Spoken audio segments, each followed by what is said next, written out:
From the world of politics to the world of business, this is Balance of Power.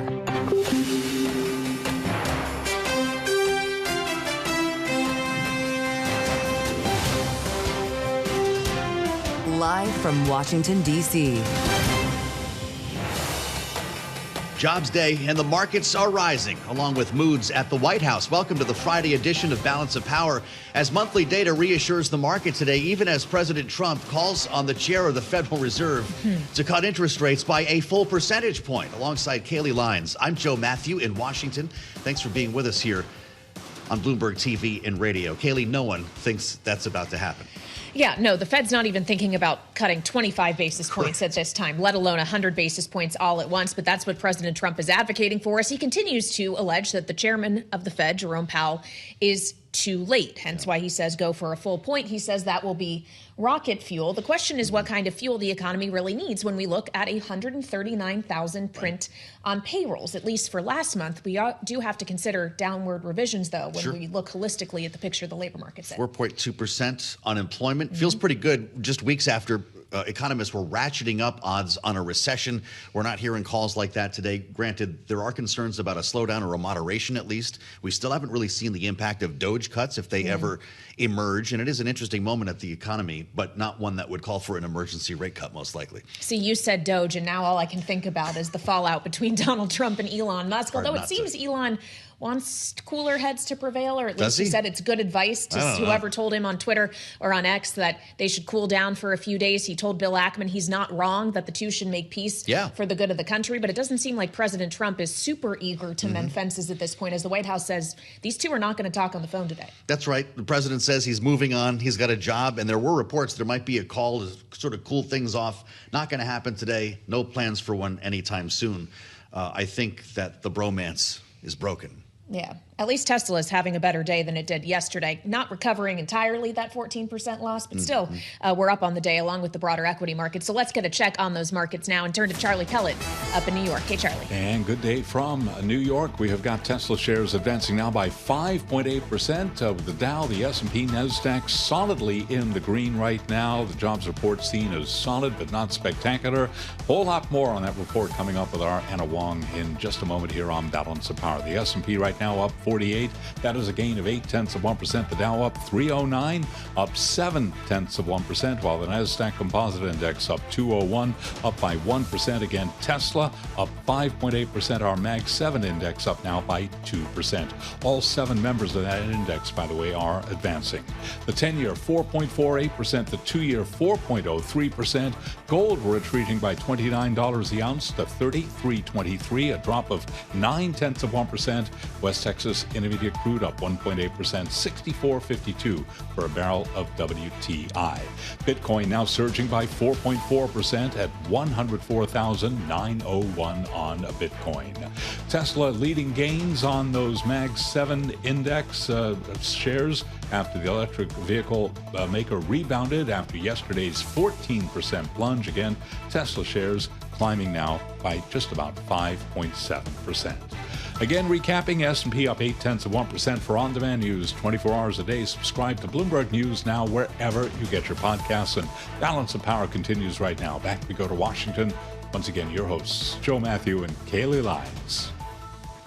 All right, Charlie Pellet with a look at these Jobs Day markets. Thank you so much. A very happy Jobs Friday to everyone joining us here on Bloomberg TV, radio, YouTube, Bloomberg Originals, wherever you find us on this Friday. We, of course, are coming to terms with the data we got earlier this morning. 139,000 print on payrolls, which, of course, the White House is touting as a labor market that is still strong, even if you do need to look at revisions also when we consider the full picture here, and also the fact that we're seeing these job gains really concentrated in specific sectors.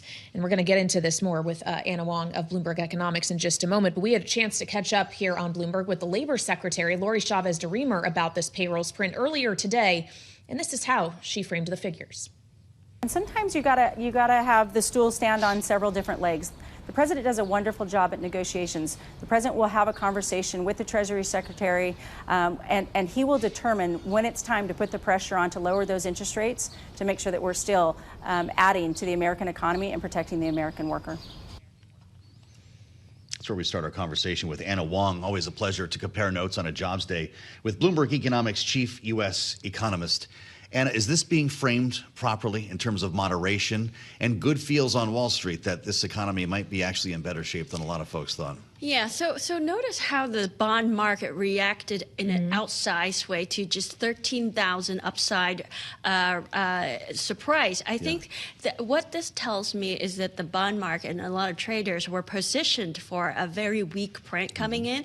And what we're seeing is more of an unraveling of these positions as opposed of suddenly this jobs report inspired confidence in the labor market. Because when you look at the numbers, the 3-month moving average of monthly job gains is only 135,000. And before this jobs report, even with our expected lower jobs creation in May, we thought that the 3-month trend was 153.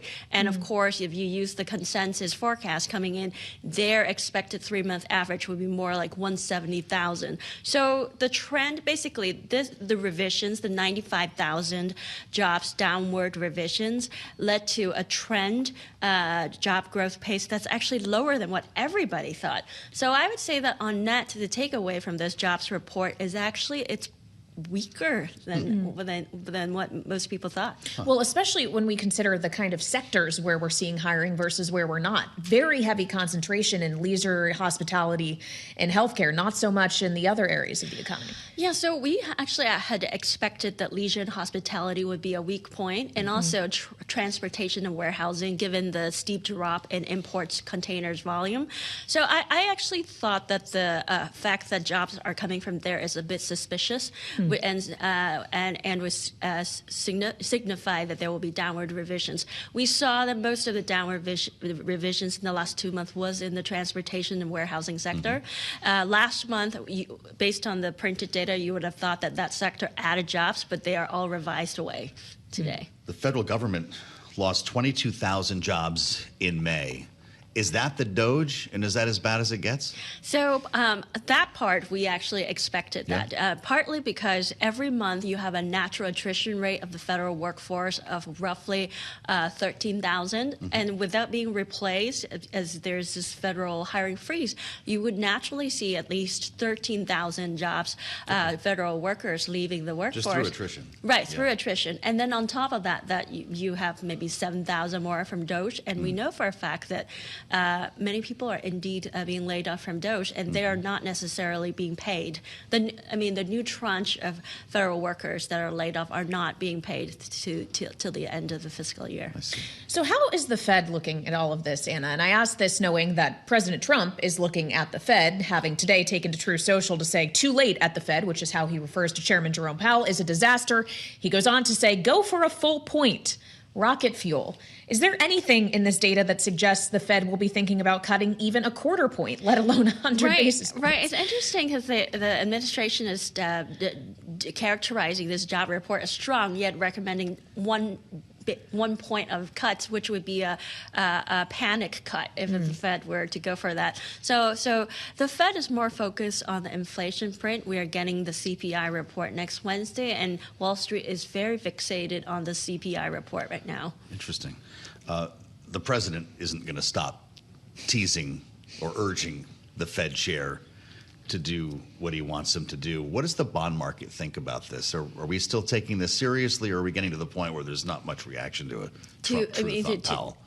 Okay. Yeah. I think we have been seeing just small term premium being added. The more Trump tweets about Fed policy, but I think for the bond market, the more important thing is this growth fear narrative. Sure. It seems like they're just responding very outsized in an outside fashion to any hints of recession or weaker hard data.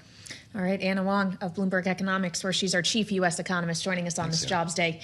Thank you so much. And of course, Joe, when we consider what the bond market is looking at here, it's not just questions around the data and what it means for monetary policy, but as we've been discussing for weeks, if not months now, they're also worried about fiscal policy and the potential deficit impact of the bill still working its way through Capitol Hill. And in that way, the bond market and Elon Musk might be a little bit aligned, as remember, this whole big breakup we've seen between Donald Trump and Elon Musk started with Musk's criticism of this legislation and how much it could add to the federal deficit. Even though we keep hearing from Republicans that it has everything to do with the elimination of EV tax credits and incentives inside the president's bill, Elon Musk said it's not about that. And we know the president, just as recently as a couple of weeks ago, said that's something they never even talked about.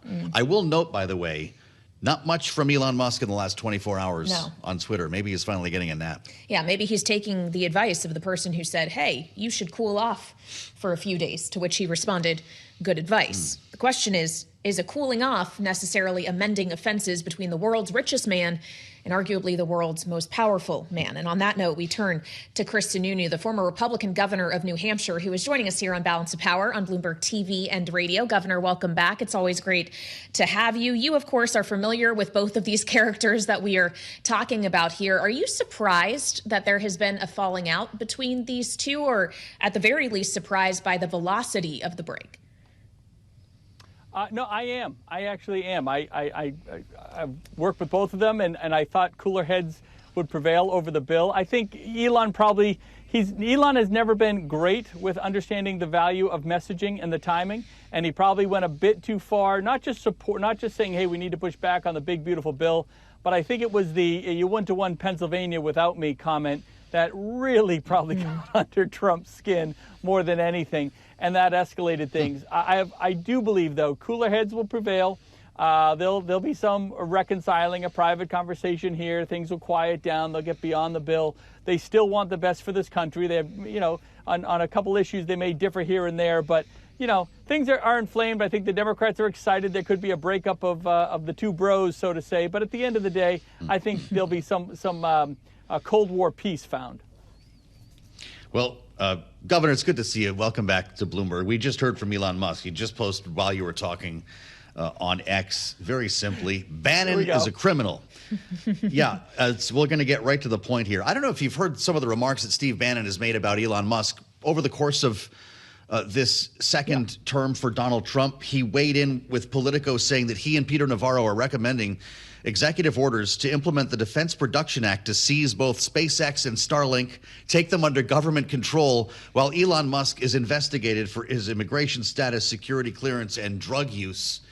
What is MAGA's hang up with Elon? Well, I don't think it's a MAGA hang-up or even a Republican hang-up. I think Bannon and a few others have just never understood the relationship that the president and Elon had. I think Bannon is, again, he's giddy because finally the guy he never really appreciated and wanted in the White House in the first place is kind of getting his comeuppance, if you will, with the president. So I think there's just a select group of people that are just like, okay, they didn't have that relationship that the president had. Remember, I mean, Trump and Elon would talk every day, multiple times a day, every night. They have a very long and firm relationship that is obviously under some severe fire right now, but it's not built on a house of cards. I mean, it really is built on, I think, a vision that the two of them share. So ultimately, I don't think it'll ever go back to the way it was. Don't get me wrong. But I think cooler heads will prevail on both sides, especially Elon's, but on both sides, because, there's benefits that each of them have to the other, not just commercial and financial benefits, but political benefits and trying to get the country back on track. So, I think this will be an interesting chapter when someone writes the book on it all, to be sure. But I don't think it's going to define the presidency or crash the bill or be. It's more of a trivial thing at this point. Well, forget the book, Governor. I'm waiting for the docu-series or whatever is going to show up on E! If there's going to be a reunion of some kind hosted. I'm watching it right now. Made for Bravo. I think we're in it. Well, fair enough. We are living it, certainly. Governor, we've spoken with you before on this program about how you actually admired Elon Musk and the Department of Government Efficiency's fundamental mission, which was to reduce the size of the federal government, get our fiscal house in order. So in that vein, do you think Elon is fundamentally wrong about his accusations around this bill being too big to be beautiful, it having too much of an impact on the debt and deficit of the United States? He's right. Elon is right on this one. There's no question about that. That the federal government has to start making tough decisions. And we can put it in the Elon context. He was asked to come in, do things that no one else has ever done in terms of exposing waste and fraud and finding places to cut, tens, if not hundreds of billions of dollars. No one had done it. No one had ever done it that fast and that strong. He did it for the president. He sacrificed a lot for it. And now he's like, wait, but I don't get anything for this? I make all that sacrifice and you guys aren't even going to go through with it? Now, there'll be some rescission bills, but already we all know those rescission bills are a very small piece of the pie that the federal government really needs to take on. So I completely get the frustration and the disappointment that he has when it looks like that we're going to, the fiscal conservators are adding to the debt. Like what are we doing here, right? This is crazy. So it's not just him. You see it from the more independent fiscal minds, whether it's the Jamie Dimons and the hedge fund managers and these guys that really watch this economy deeply, saying yes, they are hedging themselves into other currencies right now, not because they don't believe in America, but let's remember, we don't no longer have a triple bond rating, right? It's just good practice right now from a financial standpoint to look at other currencies. We're still going to be the reserve currency in the short term, but there are threats to that. There's no question to that. And nobody wants to see it, but it's all because of the debt and inability. I believe there's a bit of a political revolution coming where all this money that goes to candidates is going to start to go back to the states and issues where there's opportunities. I think we've talked about it on your show before. I'm a believer. There's 27 states that have passed balanced budget amendment resolutions for the federal government. You need 5 or 6 more. That's it. And then the states impose a balanced budget amendment on the federal government. That's how the founding fathers designed it. And we're right at the finish line there. That's a great opportunity for an Elon Musk to come in, right? And say, look, I'm going to fund that. I'm not going to fund these conservative politicians anymore who say one thing and don't do another. I'm going to fund opportunities in the states to force the federal government to get their act together fiscally. So there's just going to be a different mindset, given that this was the golden opportunity. This is where America said, we know you have to make tough decisions. It might be a bumpy road. We're ready for it. And then they backed off. They all chickened out. Yeah, Josh Hawley, Senator Hawley, is supposed to be a conservative, and he's telling people we can't touch Medicaid because it would be a political suicide. We didn't elect you to go there and make decisions based on politics. We elected you to go there and make tough decisions because America has some really tough financial times ahead of it, and we're standing it. And what a great opportunity. For the first time in a long time, the public is thinking about debt and deficit. They're willing to understand that there could be some bumps in the road. The economy is strong. What better time to do it with a strong economy? And I know Trump wants the 1% cut right now. I would tell the president, don't waste it. You're going to need that in the fall, by the way, right? You're going to see the jobless number really skyrocket this fall. That's when all these federal employees are going to really come on the rolls. I'd love to know what Anna thinks about the timing of all that as well. She's brilliant. But a lot of these jobless claims out of the federal government will really accelerate this fall, and that's when you're going to want the cut, not to 1%, but maybe a quarter, 0.5%. And I think the Fed Reserve Chair knows that. So all these are big pieces of the puzzle, and Republicans should be doing their job, and they're kind of blowing it, So I get Elon's frustration here. Well, boy, we're going to be playing back a bunch of this tape in the fall. Governor, we only have a minute left. You got me going. It sounds to me like you see Elon Musk as somebody who came to Washington and saw too much to take it seriously. And maybe the same dialogue you had with yourself when you had a chance to run for Senate and you said, no way. If you were in the Senate, you'd vote no on this?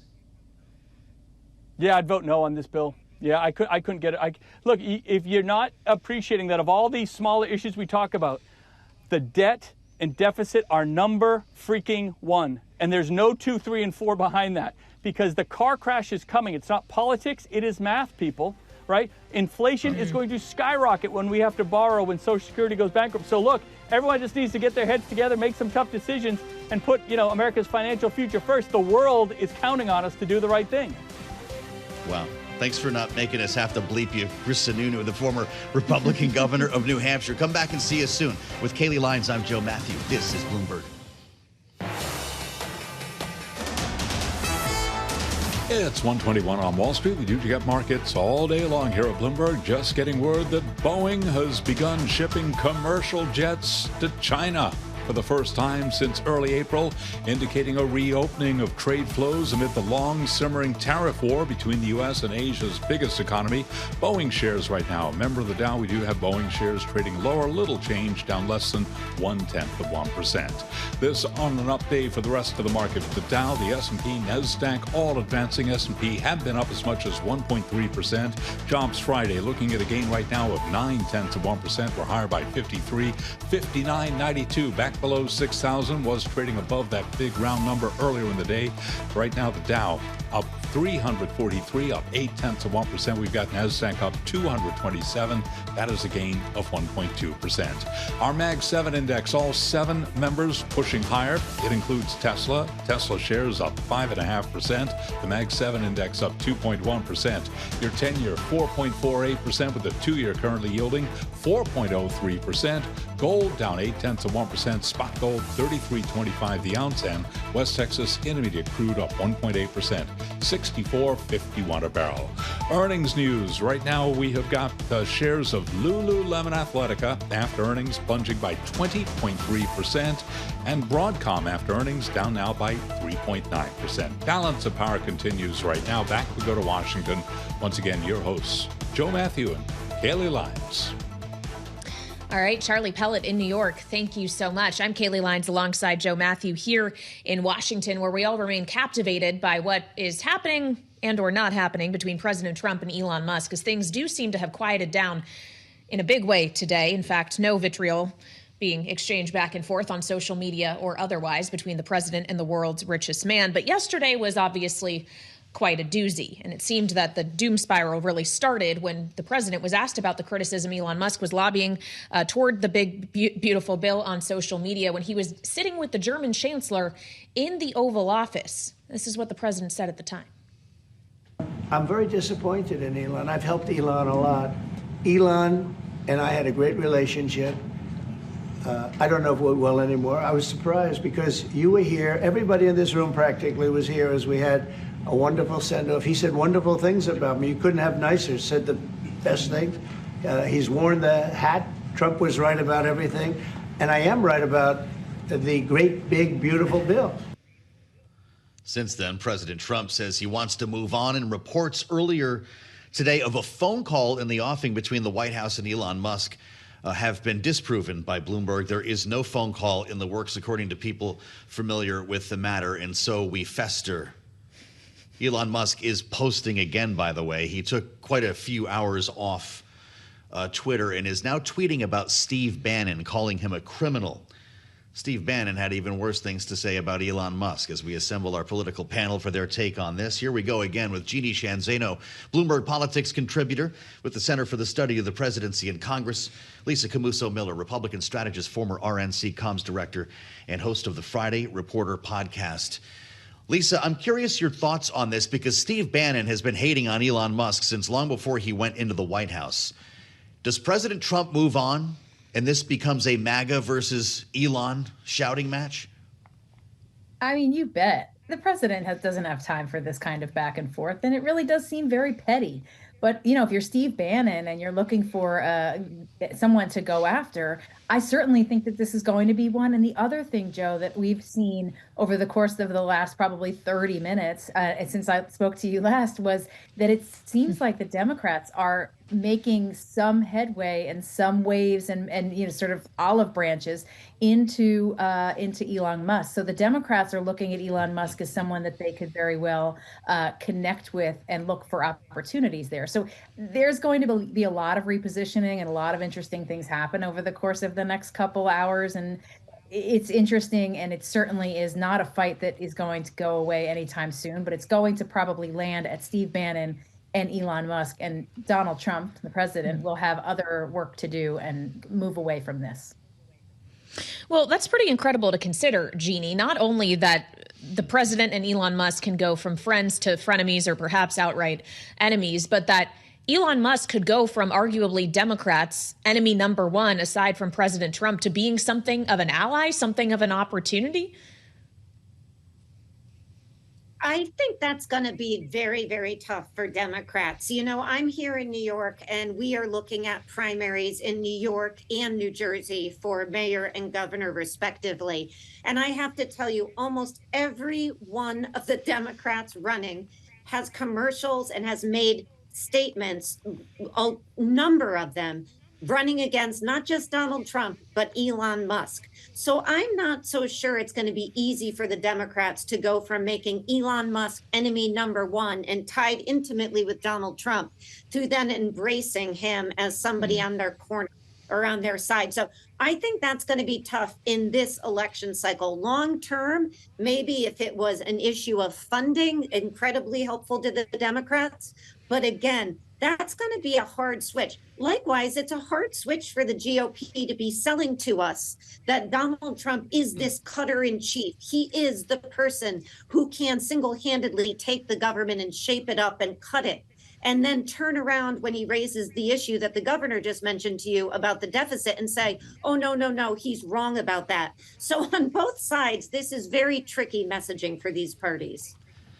Lisa, Elon Musk making the point last evening that Donald Trump would not be the president if it were not for the vast financial support and emotional support, I guess, he gave not only the president, but the Republican cause on the campaign trail. The fact of the matter is, though, we saw his influence wane significantly as he tried to get involved in the Wisconsin Supreme Court election. We covered that race together.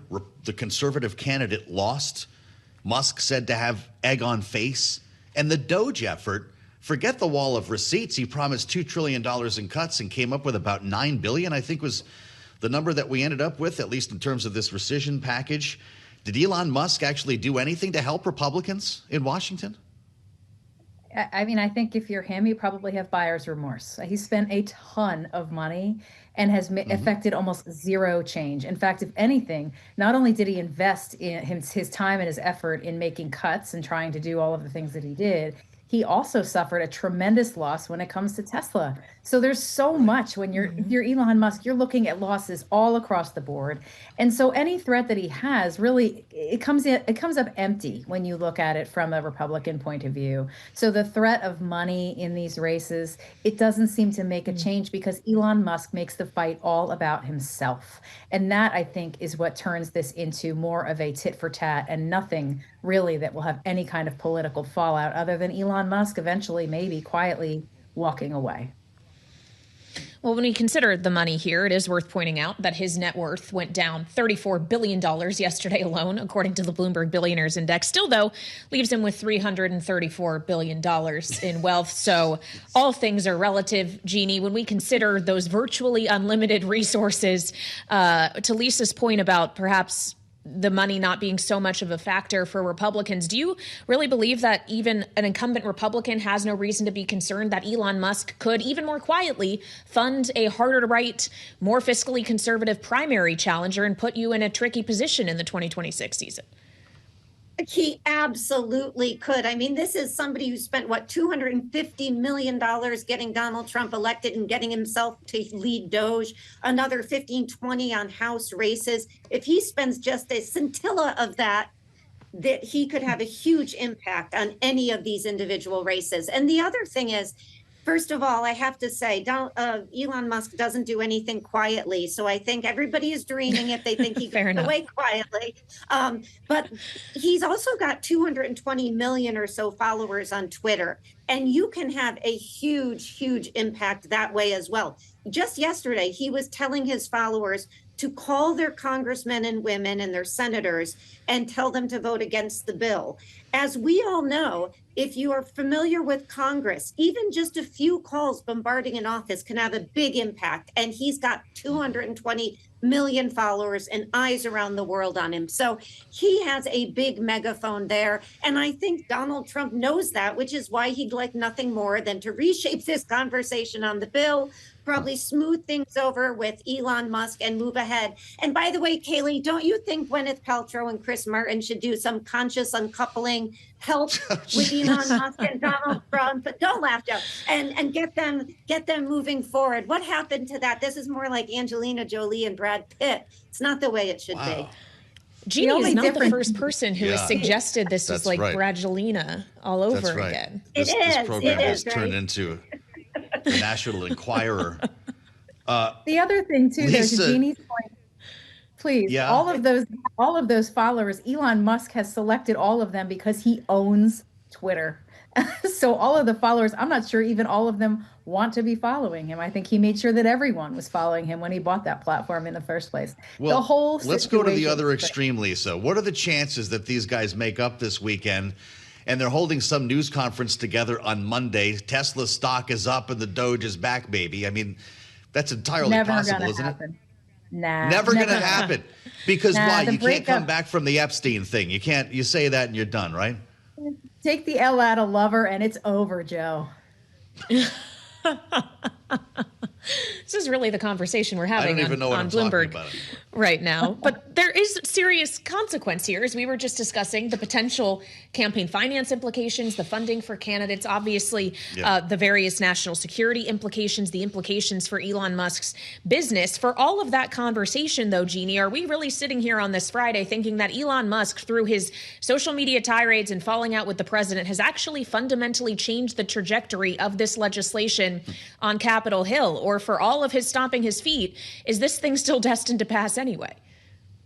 I think in the end, it likely still passes, but we actually don't know. The calls that I was just talking about, that's a real risk for the Republicans. Then the fact is, we all talked about for so long, they have a very narrow majority. It's not going to take more than a few of them to say, you know what, I'm not going to sign on to this for this bill to go down. If I had to guess, which is never a good idea, Kailey, but if I had to guess, I'd say Trump pushes this through. His presidency depends on this. He's got to get this through. But the reality is, once you get it through historically, on the back end, when we've seen this happen, like with Barack Obama, for instance, Obamacare, your party loses that midterm and they lose big. So president is going to have to sell this thing after it passes. And the sales job so far has been a deplorable part of what the Republicans have tried to do. They're going to have to do much better going forward. And if they don't have Elon Musk on their side, that is all that much more difficult to do. And you just heard Governor Sununu tell you the deficit is it. And so if the governor is saying that you know there's other Republicans and moderates out there who feel the same way. Lisa, we have 30 seconds left. Do you still think this bill ultimately gets through? The bill's going to get through, Kailey. It's going to pass. It's going to be a challenge, but it's going to get done because I don't think any of our U.S. senators, Republicans or Democrats, are going to want to be on the side of Elon Musk over the president of the United States. All right, we'll leave it there. Lisa Camooso Miller and Jeanne Zaino, our political panel on this Friday. Thank you so much for joining us. And of course, Joe, it's not just any Friday. It's also Jobs Friday. Yes, indeed. And we have to get back to the data coming up. Yeah, good conversation coming up here on Balance of Power with Kitty Richards from the Groundwork Collaborative as we dig into the data. Interesting to hear Anna Wong talk about what's framed as a stronger than expected report as in fact weaker than expected. We'll have a lot more on that straight ahead on the fastest show in politics. This is Bloomberg. It's 1:40 on Wall Street. We do check markets all day long here at Bloomberg. We've got the S&P 500 index advancing on this Jobs Friday, now up by 1%. Best level of the session have been up by about 1.3%. But a lot of green on the screen now, with the Dow up 354. That is a gain of just about 0.8%. The Nasdaq Composite Index up 239, higher now by 1.2%. The Russell 2000 Index of small cap shares up by just about 1.1%, while the 10-year's yielding 4.48%, the 2-year 4.03%. The Bloomberg Mag 7 Index also rallying today, all 7 members higher, including Tesla. Right now, the index is up 2.2%. Tesla shares up by 5.5%. Spot gold at $33.22 the ounce. Gold down 0.9%. West Texas Intermediate crude up 1.8%, $64.53 for a barrel of WTI. And also Bitcoin rallying by 4.2%. Right now, Bitcoin is at 104,719 on Bitcoin. So again, recapping, stocks are higher with the S&P up 1%. Balance of Power continues right now, and back we go to Washington. Once again, your hosts, Joe Mathieu and Kailey Leinz. Charlie Pellet, thank you so much. The voice of Wall Street and the New York subway every day with us here on the fastest show in politics.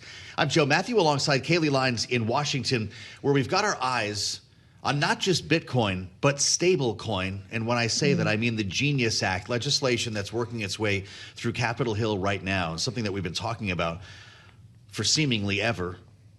Looks like it's about to pass. Kailey, it could be on the floor within days as Republicans try to count their votes. Yeah, the problem is they have to figure out amendments first. And one senator that we actually spoke with here on Bloomberg TV and radio earlier this week, Senator Roger Marshall, wants to attach his Credit Card Competition Act as an amendment, something that actually risks sinking this bill entirely. And it's something I got the chance to ask about one of the bill's biggest advocates, the chair of the Senate Banking Committee, Tim Scott, the senator from South Carolina, about when I spoke with him yesterday. Here's part of our conversation. I think the Credit Card Competition Act needs to have a hearing in banking. I committed to doing so. I think having a hearing and a markup in banking is the way that we flesh out all the details in a similar fashion that we did with the Genius Act. So if we want to have the credit card competition conversation, you can't just rush it to the floor. It needs to go through committee. That's why the Genius Act got better and better. We looked at 80 amendments on the Genius Act. We voted on 40 of those amendments. We included multiple amendments, which made the Genius Act even better. Why not do that on every single piece of legislation? Regular order, Kailey, is back to stay. And finally, one thing I want to ask you finally on crypto is about when we could see a hearing or just a proposal in general on market structure legislation. Is there a chance that happens by August? I think there's a good chance that we'll have a hearing on the market structure bill. The good news is French Hill and the Financial Services Committee in the House, they are down the road on that. The Ag Committee is as well. In the Banking Committee, we focus more on the Genius Act and stable coins. Now we're turning attention to, frankly, adding more home supply in the marketplace. And then we're heading to market structure sometime in July. So I'm pretty confident that we'll have a hearing. And then hopefully in the fall, we'll actually mark up legislation and perhaps bring the baby home. And on some more specific banking regulatory matters, I do want to ask you about debanking, sir, but I also want to ask you about comments that the Treasury Secretary Scott Bessent recently made, suggesting that there may be an easing of the supplementary leverage ratio as soon as this summer. Have you talked with the Secretary about that? Do you have any sense of the timeline, how you would like to see that blank capital rule changing? That's interesting. I saw Scott yesterday at the White House when we walked through the big, beautiful bill. But we had no conversations beyond that. He and I have both from Charleston spent a lot of time together, and I look forward to having that conversation. I think it's interesting. But at this point, we've been focused almost solely in our conversations on getting the BBB done. And one final note on debanking, Mr. Chairman. I know that has been a big focus. How do you see yourself looking not just at debanking, but underbanking, or those who are unbanked, the kind of maintaining access and widening access to financial institutions overall? I think critically important if we're going to make the American dream alive and well in the communities in every zip code across the country. I think we specifically need to pay attention to those who are unbanked or underbanked. About 16% of the population would fall in that category. And Kailey, one of the things I say as a kid who grew up in poverty is that restoring confidence in our banking system in the areas of poverty is a part of the problem that I'm trying to address. And one of the ways I do that is by working on the Credit Score Act, which says specifically, let's make sure that all the information that is possible, good information, can be added or populating a credit score so more people have access to more credit and, frankly, at lower rates. This actually restores confidence when people understand that. Number two, financial education is such an important part of that. And number three, if we're going to make this economy work for everyone, capital formation and home ownership is the way we attract more people into the conversation about participating fully in the financial sector of this country. And those are two of my top priorities that we'll get to this year as well. My goal is to see more than $2 trillion of additional economic activity in the poorest zip codes across the country. Senator Tim Scott, the Republican from South Carolina, of course, chairs the Senate Banking Committee, in conversation with Kailey Leinz I'm going to start calling you ma'am a lot more often, I feel like. Fascinating It's very conversation. polite. By the way, there's a lot more. You guys covered a lot of ground beyond stablecoin and the Genius Act, and you can find that full conversation on the terminal and online. Thanks for being with us on Balance of Power. Jobs Day, we've been digging through data here. As this is framed as a stronger than expected report, there is some weakness, however, under the hood. Yeah, when you look at the sector kind of level job movement in terms of where we are seeing gains and where specifically we are not, but also when you look at the revisions from the months prior to this month's data. And we want to get into all of it now and turn to Kitty Richards. She's senior fellow at the Groundwork Collaborative and is here with us in our Washington, D.C. studio. Welcome back to Bloomberg TV and Radio, Kitty. Always good to have you. When you look at the data, obviously the print is what it is, was stronger than expected at 139,000. But looking beneath the surface of that, what do you see? Yeah, I think, as you mentioned, we had some troubling revisions. We've lost, I think, 69,000 jobs over the last couple of months compared to the prior prints.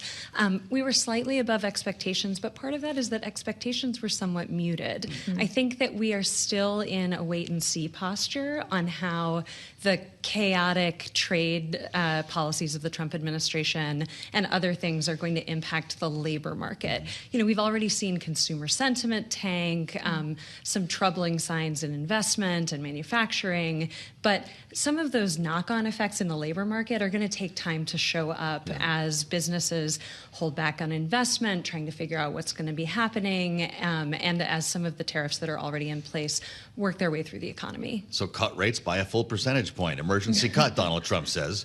I'm assuming that you're not prescribing that. You can let us know. Chris Sununu was on with us earlier and said you're going to need to hold that cut for the second half of the year when there is real weakness. Is he right?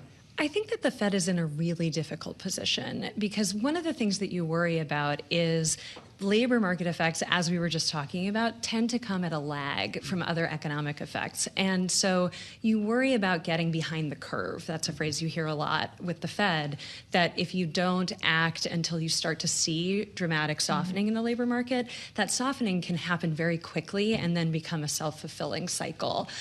That said, I think the Fed is also worried about inflation and worried about what the tariffs and other economic policies that the Trump administration is pursuing are going to do to the price level and to investment. You know, I have often said that I thought that the Fed should have cut faster and more aggressively and probably not gone as high as they did to keep a strong labor market and also provide some cost relief to families on things like mortgages and allow for additional investment in the housing sector, which is very, very rate dependent and really important. But I do think that the Fed's in a difficult position here. And I don't think that the Fed should be making policy based on Donald Trump's Truth Social posts. That is a very dangerous world. Well, the Fed has made it very clear, and the chairman has said many times, that they do not, in fact, intend to do that they are following the data here. When we consider the labor market data specifically, though, to the point you were just making around businesses making investment decisions, that also includes hiring. Deciding whether or not now is a time you want to get bigger, but there is a difference between deciding not to get bigger and deciding actively to get smaller and shrink your labor force. How close are we, Kitty, to the kind of pivot point in that where we go from having a hiring conversation to a firing one? I think it's hard to say. We have seen some troubling info about layoffs going up. We're seeing less of the kind of dynamism of people leaving jobs to take better jobs and that kind of turnover. That is worrisome. You know, I think the labor market so far has been pretty resilient. But as you said, as plants decide whether they're going to be able to scale up operations or scale down operations, we're going to start seeing those decisions affect workers more than they already are. We saw, indeed, some pretty significant cuts in terms of government workers and an expectation for more. Is this the Doge at work, or is there more to it? We have a hiring freeze and an element of attrition that Anna Wong was talking about. So I'm trying to figure out, is this the residue of Doge cuts or not? So I do think that it is largely about Doge, and this is another really frightening tailwind on the economy because it's not actually the residue, right? A lot of the government workers that have been cut by Doge, the announced cuts have not gone into effect yet, and people have not been initially laid off yet. And so those cuts are not showing up in this data yet, but we anticipate tens or even hundreds of thousands of federal workers continuing to lose their jobs over the next months, approaching the new fiscal year. Where's the unemployment rate in that world? That's a really good question. And we did see in this jobs report the labor force participation rate tick down slightly. That's not necessarily a huge cause for concern, although there's plenty of room for growth in our labor force participation rate and growth in our economy.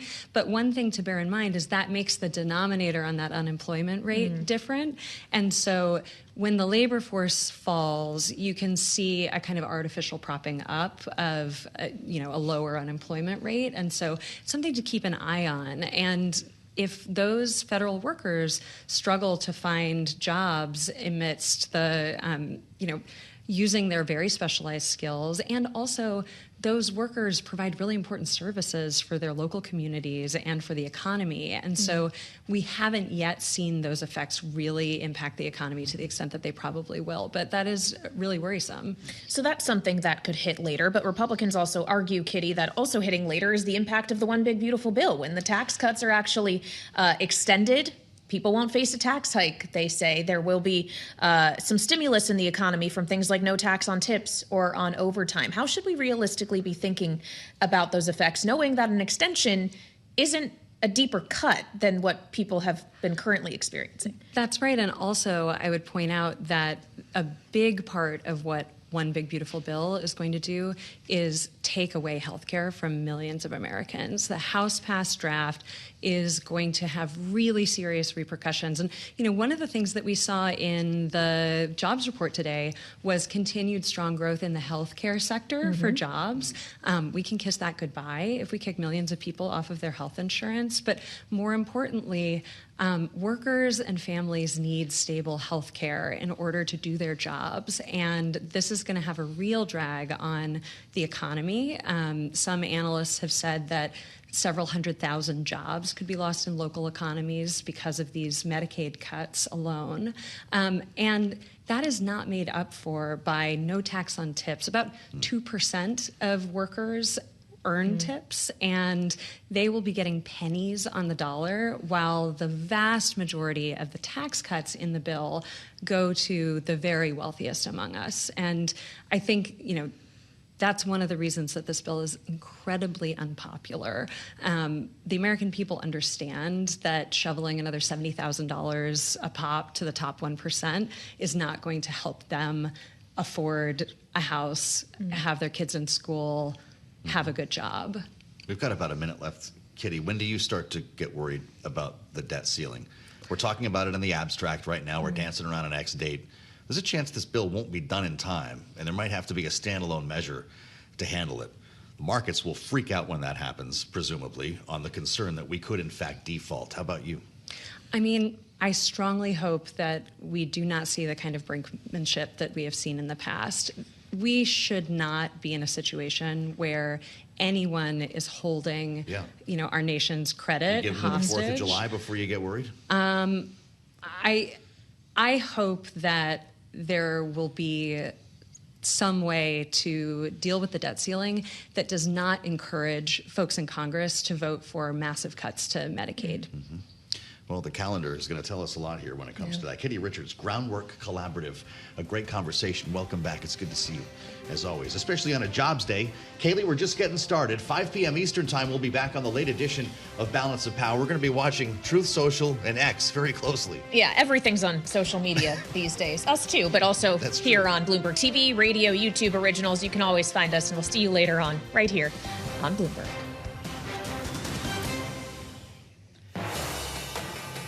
And make sure to subscribe